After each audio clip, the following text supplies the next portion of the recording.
Assalamualaikum and hello everyone. Students, we are studying our first chapter, Heredity and Evolution. And so far we have done revision of some important topics from 9th standard, and then we have seen some important processes of transcription, translation and translocation. And today we are going to study about next half of the chapter, that is evolution. Right? So what is evolution? Evolution means to evolve or to develop gradually or slowly over a long period of time. Understand? So what is evolution? Evolution is a gradual change that occurs in living organisms over a long duration. So we are going to study about evolution today. Students, if you take a peek in history, many philosophers and religious scholars have written their views about formation of life, and there seems to be a thorough discussion over the formation of universe in various cultures like Indian, Greek, Roman and so on. And various cultures have noted different types of information about planets, about stars, about living organisms in form of stories, in form of religious books, etc. And so students, today we are going to study about how life came into existence on Earth about 3.5 billion years ago. But students, evolution is a story of life, about how life came into being, when and where. To understand all these things, we have to go back to the very beginning of formation of universe, and it is not given in your textbook. So I would like to give some information in short so that you can understand how it started. Okay. Students, the universe was a tiny ball, very tiny ball of energy. And that ball expanded, it exploded. And the effect was called Big Bang.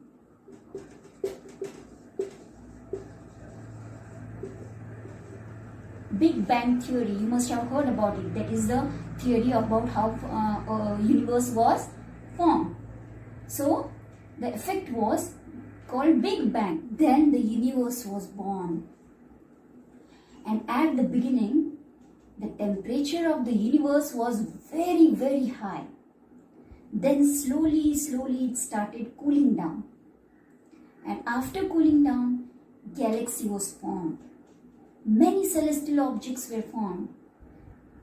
Universe started expanding, and in this way our galaxy was formed, that is Milky Way. And you know that galaxy is spiral shape like this, right?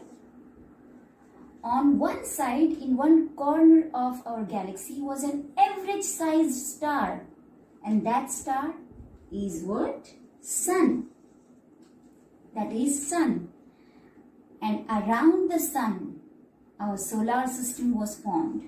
You know that our solar system is around the sun. That around the sun, our solar system was formed. And in this solar system, the third planet of this solar system was Earth. Right? So Earth was formed around 4 billion years ago. And in the beginning, it was a hot ball of gases and dust. But then, slowly, it also cooled down.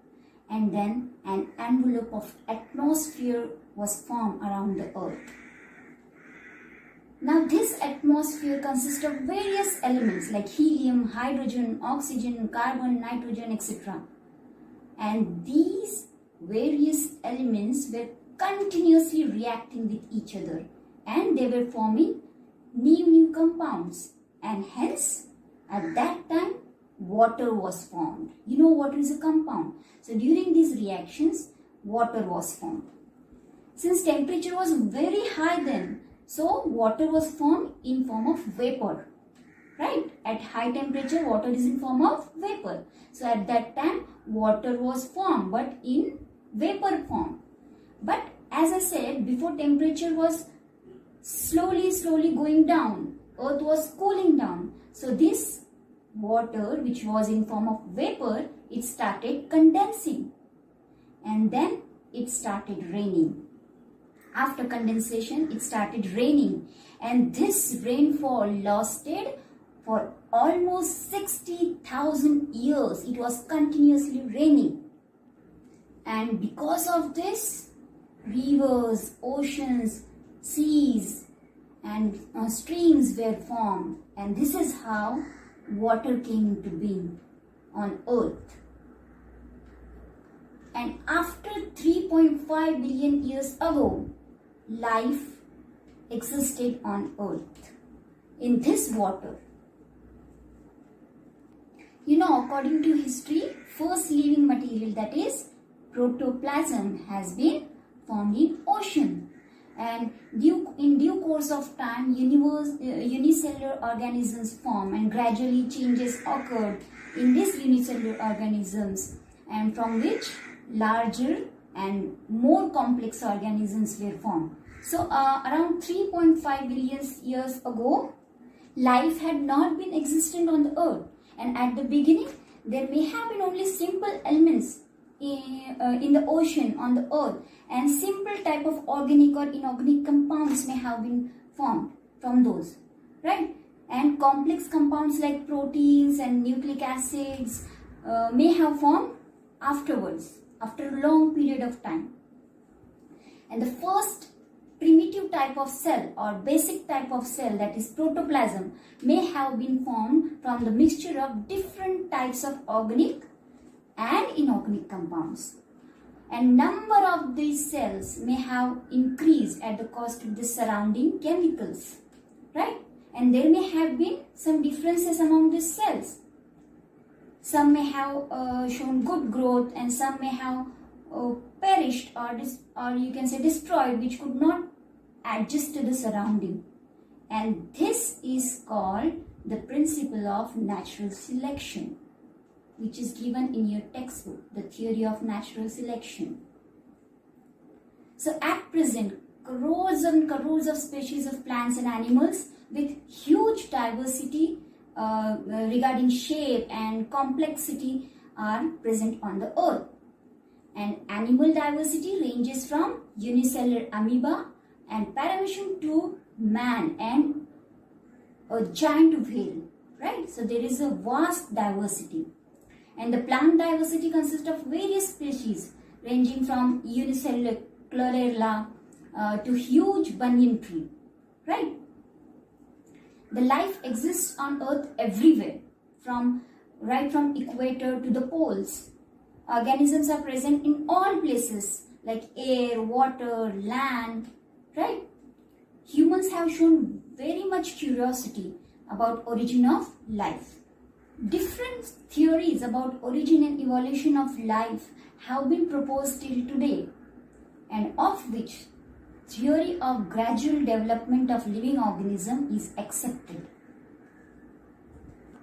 And according to this theory, first, as I said earlier, first living material, that is protoplasm, has been formed in ocean, and in due course of time unicellular organism was formed. Then gradually changes occurred. Then these unicellular organism, from these unicellular organism, more complex organisms were formed, and these all changes were slow and gradual. So duration of all these changes was about 300 crore years. Okay, hence this overall process is called as evolution, which is very organizational, in proper organized in proper way. So this progressive development of plants and animals from ancestors having different structural and functional organization is called evolution. In proper way, if we write a definition, it will be like this: this progressive development of plants and animals from the ancestors having different structural and functional organization is called evolution. In simple terms, if you have to write, you will write evolution is the gradual change occurring in living organism over a long period of time. Okay. So this is very slow going process. So this was about the study of evolution. Okay. In next video, we will study further points of the same concept. Thank you.